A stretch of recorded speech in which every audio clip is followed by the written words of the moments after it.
在新皇大酒店的比赛前，各个学院都在进行动员，不仅仅是史莱克学院的代表队，同层的日月皇家魂导师学院也在为比赛做准备，而且他们每次都是拿下亚军，所以在酒店里的待遇几乎和史莱克学院一样。他们的目标很明确，就是争夺第1名。在会议室里，2位老者坐在上首位，14名学员分别坐在两侧，左侧的学员年龄较大，右侧的略年轻。这显然是日月皇家魂导师学院派来的正选队伍和为未来5年做准备的预备队。左侧的老者有着直鼻方口，相貌堂堂，给人一种坚实可靠的感觉。他沉声说，根据我们观察，史莱克学院这次只派了10个人参赛，而且只有3个看上去20岁以下，其他的都年纪偏大。我们派人深入星罗帝国内部，获得了准确消息，他们报名时只有3人是19岁以下，其他7人都是15岁以下。换句话说，史莱克学院这次根本没有派出7名正选队员，上届比赛的预备队7人中只有2个来了。那个19岁的女学员还是首次亮相。你们知道这意味着什么吗？两侧的学员都有些疑惑，右侧的老者则有一脸虬髯，身材高大，白色短发像钢针一样，鬓角的发丝与虬髯相连，看上去威风凛凛。他生气地拍了一下桌子，站起身说，这意味着蔑视，他们根本不把我们放在眼里，以为派个预备队就能打败我们，这简直是当面打脸，你们懂吗？按规定报名已经截止，他们却要凭着阵容和我们对抗。马如龙在。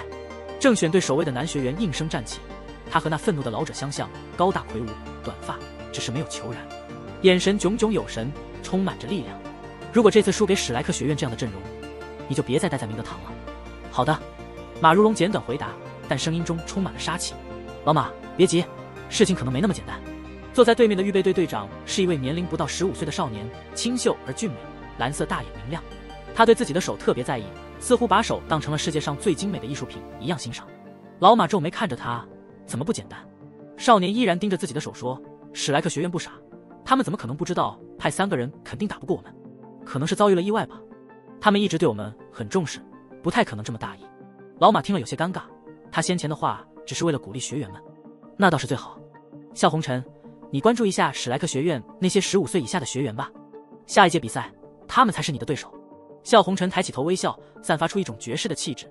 老马，我的对手只有我自己。马如龙脸色一沉，笑红尘，别得意。笑红尘依然笑着，马大哥，我可是很老实的，大家加油哦，别输给这样的史莱克学院。刚才老马都说了，输了就得离开明德堂了呢，太可惜了，对吧？你……马如龙气愤，但老马瞪了他一眼，喝道，坐下。好，现在开始布置第1轮的出场人员。虽然笑红尘只是预备队队长，但似乎无论正选队长马如龙还是2位老者，对他都有些忌惮。笑红尘表面总是微笑，但眼底透露出的高傲却仿佛超越众人。清晨，第1缕阳光照耀星罗城，城市透露着庄严气息。星罗广场附近街道被士兵封锁，新皇大酒店周围更是千军万马，只有各学院队员可以从酒店走出。比赛不在星罗广场中央，而是在皇城正门前，这样皇帝可以居高临下观战，既视野好又安全。比赛台100米长，5米高，外围有108根金属柱作为防护魂导器。比赛开始后，108名魂师负责防护，金属柱将形成防护罩，防止技能外溢。广场上空无一人，为防止踩踏事件，设有铁栅栏，将广场分成不同区域，设有不同出入口。休息区专为参赛队员提供，但只能容纳70座学院，没有为第1轮淘汰队伍准备席位。斗魂大赛采用新赛制，最激烈的是第1轮淘汰赛，循环赛可有战术安排，但第1轮是直接淘汰，任何学院都要经历，即使是冠军史莱克学院也不例外。各学院老师早已到达皇城进行抽签，抽签已结束，比赛顺序确定，准备工作完成。太阳升起，星罗城透出暖意。皇城城头，一名中年男子和美妇百官在观战，首相汇报一切妥当，放人入场。皇帝兴奋，提到史莱克学院只派了10人，其中1人是代号的长子。皇后默听，没有发表评论。民众开始入场，观赛不是免费的，每天入场费2金魂币。靠近比赛台的区域费用更高，最贵的是离比赛台最近的观赛区，每人需缴100枚金魂币。星罗帝国对待观众一视同仁，有钱就能站在前排，但没有座位，这样才能容纳更多人。每天的入场费可不是小数目，星罗帝国就能收入200万金魂币左右，1个月下来就是6000万金魂币。扣除军费和其他开支，帝国也是挣得盆满钵满。难怪4大帝国都喜欢举办斗魂大赛，1年的税收都差不多这个数字啊。观众们涌入场地时，霍雨浩和伙伴们已经站好。今天史莱克学院众人身穿传统的墨绿色校服，这是他们的标准颜色。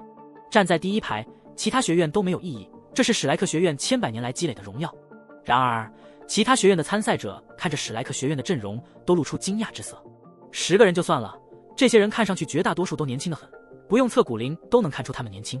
只有最前面的3个人年纪看起来够大，但都穿着斗篷遮住了容貌。对于其他学院来说，他们暗暗祈祷千万不要在第1轮碰上史莱克学院或日月皇家魂导师学院这种强队，不然几乎就宣告他们被淘汰了。日月皇家魂导师学院的队员们站在史莱克学院后头，方便观察对手。史莱克学院中，霍雨浩、王东和潇潇是年龄最小的，尤其是潇潇看起来像个小姑娘。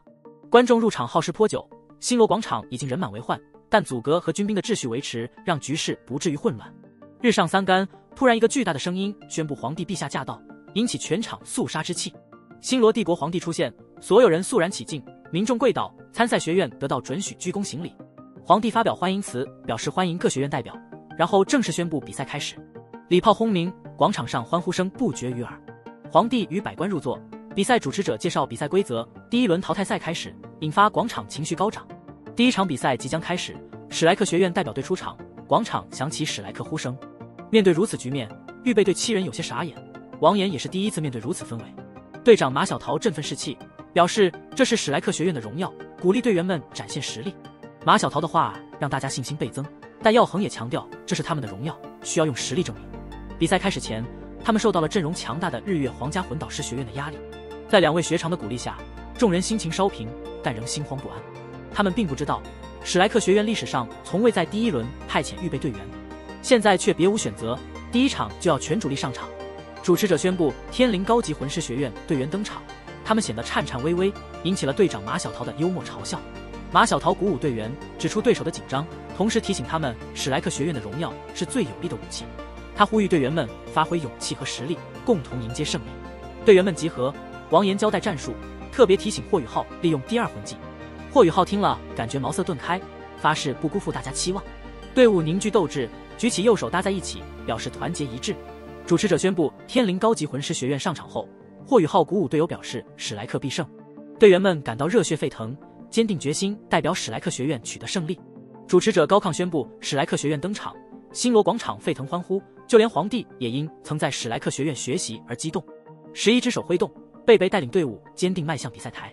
在此刻，他们成为了这一代的史莱克七怪，身上闪耀着祖先的荣耀和唐门的光辉。在欢呼声中，队伍充满激动，魂力高速运转。高台渐近，贝贝转身对伙伴们说：“我们不仅要赢，还要漂亮，打出史莱克学院的光辉。”宇浩，拜托你了。霍雨浩明白大师兄的期望。贝贝再次转身登上高台，双方对望。天灵高级魂师学院的学员对于史莱克学院的年轻阵容感到惊讶，观战者们也感到疑惑，甚至连日月皇家魂导师学院都感到困惑。笑红尘对自己的判断产生疑问，认为史莱克学院派出如此年轻的队伍太过大胆，他们能战胜接近20岁的对手吗？淘汰赛没有输的机会啊！星罗皇帝一脸疑惑，问史莱克学院为何没有派主力上场。裁判摆出手势，比赛继续。两队学员在场地中央聚集，贝贝等人更近距离看到对手的难看表情。天灵学院对史莱克队的年轻阵容感到疑惑，裁判宣布淘汰赛开始，规则简明扼要。裁判举手后，双方退至场地两侧。贝贝率先应道：“明白。”天灵学院队长也答应。史莱克的名声成为强大武器，令对手心生畏惧。裁判指导比赛规则，双方后退。霍雨浩告诉队友听从他的指挥。比赛开始前，星罗广场一片宁静。裁判举手，队员站位，观众期待万分。裁判一声令下，比赛开始。同时，场地边缘的金属柱释放光芒，形成防护罩。全场安静，迎来本届大赛的首场淘汰赛。天灵队战成传统布局，而众人的目光几乎都集中在史莱克学院。霍雨浩领衔6人摆出独特阵型，引起惊呼。他高傲站在前，其他队员形成扇形，独特阵型令人难以理解。这阵型的样子给人的只有一种感觉，那就是其他6人在给霍雨浩助威，似乎只是让他一个人出场战斗似的。这是多么让人难以理解的一幕！史莱克学院在派出预备队之后，又给所有人带来了新的震惊。